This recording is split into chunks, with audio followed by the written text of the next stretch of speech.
Hi everyone, आप सभी की प्लेसमेंट एंड इंटर्नशिप के इंटरव्यूज अब बस स्टार्ट ही होने वाले होंगे, राइट? एंड आज ही मैंने इंडिया टुडे की एक रिपोर्ट पढ़ी थी जिसके अंदर मैंने देखा कि अराउंड 60% ऑफ द कैंडिडेट्स सिर्फ इसी वजह से रिजेक्ट हो जाते हैं because they are nervous and they make silly mistakes in the interview. I know जैसे जैसे हमारे इंटरव्यूज पास आते रहते हैं वैसे वैसे हमारे माइंड में बहुत सारे क्वेश्चंस घूमते रहते हैं कि हमसे क्या क्वेश्चन पूछा जाएगा इंटरव्यू में, क्या मैं इस क्वेश्चन को सॉल्व कर पाऊंगा या नहीं कर पाऊंगा, अगर मैं इस क्वेश्चन को सॉल्व नहीं कर पाया तो क्या होगा, मेरा इंटरव्यूअर कैसा होगा, क्या वो बहुत ज्यादा स्ट्रिक्ट तो नहीं होगा, and thousands of more question. Trust me, इस स्टेज से हर कोई गुजरता है एंड ये सारे क्वेश्चंस मेरे भी माइंड में आए थे when I was a college student giving all these interviews. But अब जब मैं एटलाशन में हूँ and now I am taking all these interviews, हमारी ट्रेनिंग भी हुई थी ताकि हमें बता सकें कि हमें इंटरव्यूज लेने कैसे हैं। एंड इन सारी ट्रेनिंग से इतने सारे इंटरव्यूज लेने के बाद मुझे काफ़ी सारी चीज़ें क्लियर हुई एंड काफ़ी सारी चीज़ों के बारे में पता चला जिन पर हम स्टूडेंट्स होकर बहुत ज़्यादा परेशान हुआ करते थे बट वो इंटरव्यूज में एक्चुअली मैटर ही नहीं करती। एंड काफ़ी सारी ऐसी चीज़ें पता चली जिन पर हमने स्टूडेंट्स होकर ज़्यादा ध्यान ही नहीं दिया एंड वो इंटरव्यूज में एक्चुअली में काफ़ी ज़्यादा मैटर करती हैं। सो इसीलिए आज की इस वीडियो में हम इन सारी चीज़ों के बारे में जानेंगे एंड मैं आपको एक honest and last minute cheat sheet दे दूंगा जिसकी मदद से आप अपने कोडिंग एंड एचआर इंटरव्यूज को आसानी से क्रैक कर पाओगे। एंड मोर इम्पोर्टेंटली आपको ही समझ में आ जाएगा कि इंटरव्यूअर्स आपसे एक्सपेक्ट क्या करते हैं, what are they looking for from you in these interviews. Okay, so this is going to be a really interesting video and एक pen and paper ले आओ and start noting down all these strategies. And without much wait, let's get started. सबसे पहले हम बात करते हैं coding interviews की। अब कोडिंग इंटरव्यूज के अंदर जो सबसे पहली स्ट्रैटेजी आती है that is listening. Coding interviews में आपकी लिसनिंग स्किल्स काफी ज्यादा इंपॉर्टेंट होती है क्योंकि इंटरव्यू के अंदर जब इंटरव्यूअर आपसे एक पर्टिकुलर क्वेश्चन पूछता है देन इस क्वेश्चन को आप कितने अच्छे से समझते हो, कितने अच्छे से सुनते हो, ये काफी ज्यादा इंपॉर्टेंट होता है क्योंकि मोस्ट ऑफ द इंटरव्यूज में कैंडिडेट सिर्फ उस पर्टिकुलर क्वेश्चन को सुनते हैं ऐसे डायरेक्टली कोड करने लग जाते हैं। ना उस पर्टिकुलर प्रॉब्लम के सोल्यूशन की अप्रोच डिस्कस करते हैं, ना उसकी एज केसेस डिस्कस करते हैं एंड इसी वजह से जो वो कोड लिखते हैं, जो वो सोल्यूशन लिखते हैं वो कभी भी करेक्ट नहीं होता। फॉर एग्जाम्पल, आपको एक पर्टिकुलर इंटरव्यू में क्वेश्चन दिया गया है to divide two numbers and आपने डायरेक्टली डिवीजन का कोड लिख दिया एंड उसे सबमिट कर दिया। बट इस केस में आपको काफी सारे क्लैरिफाइंग क्वेश्चंस पूछने थे जो आपने कभी इंटरव्यूअर से पूछे ही नहीं। फॉर एग्जांपल कि अगर हमें 0 से डिवाइड करना पड़ जाए देन हम उस केस को कैसे हैंडल करेंगे, ये आपको इंटरव्यूअर से पूछना चाहिए था ताकि आप अपनी प्रॉब्लम को सही से सॉल्व कर पाओ। बट आपने क्या किया, आपने डायरेक्टली कोड कर दिया एंड ऐसी कुछ हिडन कैच केसेस रह गए जिनको आपने सही से हैंडल नहीं किया एंड इस वजह से आपके उस इंटरव्यू में सिलेक्शन के चांसेस काफी ज्यादा कम हो सकते। सो इसीलिए इंटरव्यूज के अंदर लिसनिंग काफी ज्यादा इंपॉर्टेंट है। आपको जो प्रॉब्लम दी गई है उसे अच्छे से सुनो, उसे समझो एंड उसकी बेसिस पे अगर आपको कोई क्लैरिफाइंग क्वेश्चंस पूछने हैं देन उन्हें पूछ लो। एंड फाइनली आपकी जब अप्रोच डिसाइड हो गई है, आपने सारे एज केसेस के बारे में सोच लिया है, उसकी सारी चीजें समझ ली हैं, देन उसके बाद ही अपने सोल्यूशन पर आगे बढ़ो। Okay, so that was the first and really important strategy. Then the second strategy is using the 3-step method to explain your code. आपने जब एक प्रॉब्लम को समझ लिया है अच्छे से देन उसके बाद बारी है उसके सोल्यूशन को डिस्कस करने की एंड जब आप उसका सोल्यूशन डिस्कस कर रहे हो देन आपको इस 3-step मेथड को यूज करना है to explain your approach, to explain your code. इस मेथड का फर्स्ट स्टेप है थिंकिंग आउट लाउड। आप जब भी एक प्रॉब्लम का सोल्यूशन सोच रहे हो देन उस टाइम पर आपको अपने थॉट्स एक्सप्रेस करने हैं, अपने थॉट्स को कम्युनिकेट करना है ताकि इंटरव्यूअर को समझ में आ पाए कि आप किस डायरेक्शन में सोच रहे हो एंड वो आपकी प्रॉब्लम सॉल्विंग एबिलिटीज को जज कर पाए। सो ट्राई टू एक्सप्लेन कि आपकी ब्रूट फोर्स क्या होगी, आपने कौन से डेटा स्ट्रक्चर्स को चूज किया, आपने उन डेटा स्ट्रक्चर्स को चूज क्यों किया, उसकी रीजनिंग क्या है, देन उसके बाद आप अपनी अप्रोच को ऑप्टिमाइज कैसे करोगे, अपनी सारी अप्रोचेस की टाइम एंड स्पेस कॉम्प्लेक्सिटीज के बारे में सोचो एंड उन्हें अपने इंटरव्यूअर को कम्युनिकेट भी करो। Now the second step is walking through the edge cases. इस स्टेप में आपको डिफरेंट एज केसेस ढूंढने हैं जो आपके सोल्यूशन में, आपकी अप्रोच के अंदर आ सकते हैं एंड उन एज केसेस को आप कैसे हैंडल करोगे, कैसे रिजॉल्व करोगे, वो आपको अपने इंटरव्यूअर को कम्युनिकेट करना है। इससे आपके इंटरव्यूअर को पता चलेगा कि आपकी थिंकिंग ब्रॉड है एंड आप एक सोल्यूशन को कंप्लीट एंड करेक्ट बनाने की कोशिश करते हैं। Then the third step is writing your code efficiently. अब इस पॉइंट पर आपने जो अप्रोच सिलेक्ट करी है उस अप्रोच को आपको कोड करना है।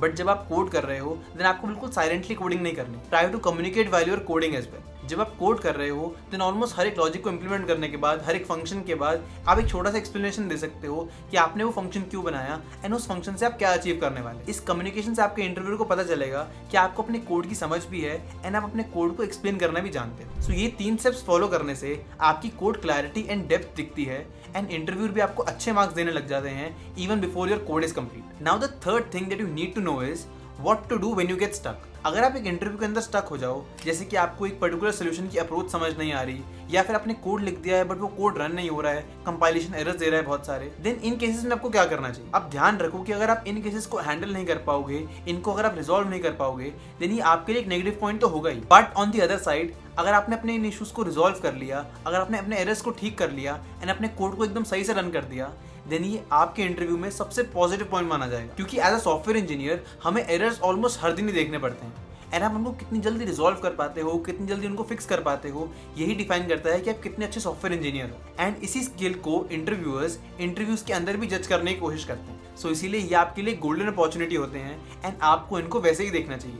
अगर आपको एक क्वेश्चन की सोल्यूशन अप्रोच समझ नहीं आ रही है, देन आपको जितनी चीजें अभी तक ऑलरेडी पता है आप उन्हीं को कम्युनिकेट करने की कोशिश करो। आप इंटरव्यूअर को बताओ कि हम इस क्वेश्चन को ऐसे अप्रोच कर सकते हैं, हम इसके अंदर ये डेटा स्ट्रक्चर यूज कर सकते हैं, बट मैं इस पॉइंट पे जाके स्टक हो जा रहा हूँ कि यहाँ पर हम क्या यूज करें, इसके आगे हम कैसे जाएं। इस पॉइंट पर सारे इंटरव्यूअर्स आपको डेफिनेटली एक हिंट देंगे, जिसको अगर आप पिकअप कर लोगे देन आप अपनी सोल्यूशन अप्रोच को आसानी से डिजाइन कर सकते हो। सो इसीलिए आपको इन्हीं हिंट्स का वेट करना है, अपने कम्युनिकेशन को बेटर करना है एंड आप अपनी सोल्यूशन अप्रोच को इजीली डिजाइन कर पाओ। नाउ लेट्स से आपने एंटायर कोड लिख दिया है, बट जब आप रन पे क्लिक करते हो देन आपका कोड रन ही नहीं होता, आपको बहुत सारे कंपाइलेशन एरर्स आ जाते हैं या फिर आपका कोड को गलत आउटपुट देने लग जाता है। देन इस पॉइंट पे आप क्या कर सकते हैं? इस पॉइंट पर सबसे बेस्ट सोल्यूशन होता है कि आप प्रिंट स्टेटमेंट ऐड करके देखो। आपको अपने जो कोड का पार्ट फॉल्टी लग रहा है आप उसे कमेंट कर दो एंड उसके ऊपर एक प्रिंट स्टेटमेंट ऐड कर दो, ताकि आपको ही समझ में आ पाए कि उस पॉइंट तक आपकी कोड के अंदर हर एक वेरिएबल की, हर एक एरे की क्या वैल्यूज चल रही थी।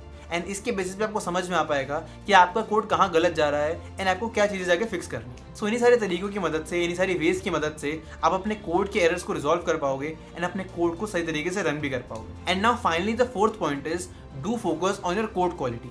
आपकी कोड की क्वालिटी अच्छी होनी चाहिए, ये काफ़ी ज़्यादा मैटर करता है।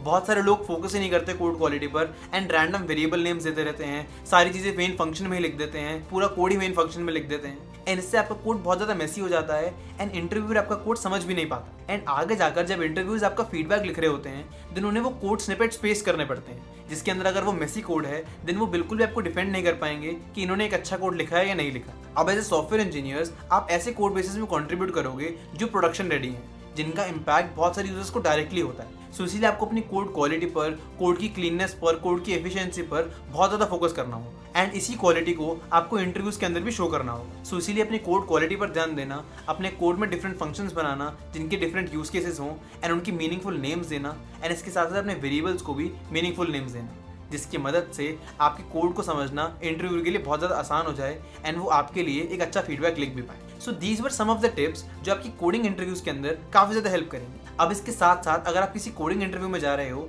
देन आपको इन बातों का डेफिनेटली ध्यान रखना है। द फर्स्ट थिंग इज कि आपको बिग ओ नोटेशंस के बारे में पता होना चाहिए, आपको स्पेस एंड टाइम कॉम्प्लेक्सिटीज के बारे में पता होना चाहिए एंड उन्हें बिग ओ की फॉर्म में कैसे रिप्रेजेंट करना है ये भी आना चाहिए। द सेकेंड थिंग इज कि आपको आपके रिज्यूमे की कंप्लीट नॉलेज होनी चाहिए, आपको पता होना चाहिए कि आपने अपने रिज्यूमे के अंदर क्या चीज़ें लिखी हैं, कौन से प्रोजेक्ट्स मेंशन करे हैं, उन प्रोजेक्ट्स को आपने कैसे इंप्लीमेंट करा है, उसकी पूरी डिटेल, उसकी पूरी नॉलेज आपके पास डेफिनेटली होनी चाहिए। क्योंकि अगर इंटरव्यू में आपसे आपके प्रोजेक्ट्स के बारे में पूछा गया एंड आप उसको सही से आंसर नहीं कर पाए देन ये एक बहुत ही बड़ा रेड फ्लैग एंड इससे आपके रिएक्शन के चांसेस काफ़ी ज़्यादा बढ़ जाएंगे। सो इसलिए ऐसा बिल्कुल भी मत करना एंड अपने रिज्यूमे को कंप्लीटली गो थ्रू करके जाना। The third thing that you need to know is कि आपके बेसिक्स काफ़ी ज़्यादा क्लियर होने चाहिए, आपको पता होना चाहिए regarding the basic oops concepts, basic concepts of DBMS etcetera. And the fourth thing is knowledge about theory subjects. आपको आपकी थ्योरी सब्जेक्ट्स की अच्छी नॉलेज डेफिनेटली होनी चाहिए and theory subjects are operating system, DBMS, system design and networking. ये 4 main theory subjects हैं and आपको इन सारे थ्योरी सब्जेक्ट्स की एटलीस्ट बेसिक नॉलेज तो डेफिनेटली होनी चाहिए before you enter into any of the coding interviews, any of the technical interview. Now the next thing that we need to know about is HR interviews. अब HR interviews के अंदर सबसे main issue यही रहता है कि बहुत सारे लोग इसको सीरियसली लेते ही नहीं है। सबको लगता है कि ये तो बस एक फॉर्मेलिटी है एंड ये HR इंटरव्यूज तो हम डायरेक्टली क्लियर कर ही लेंगे।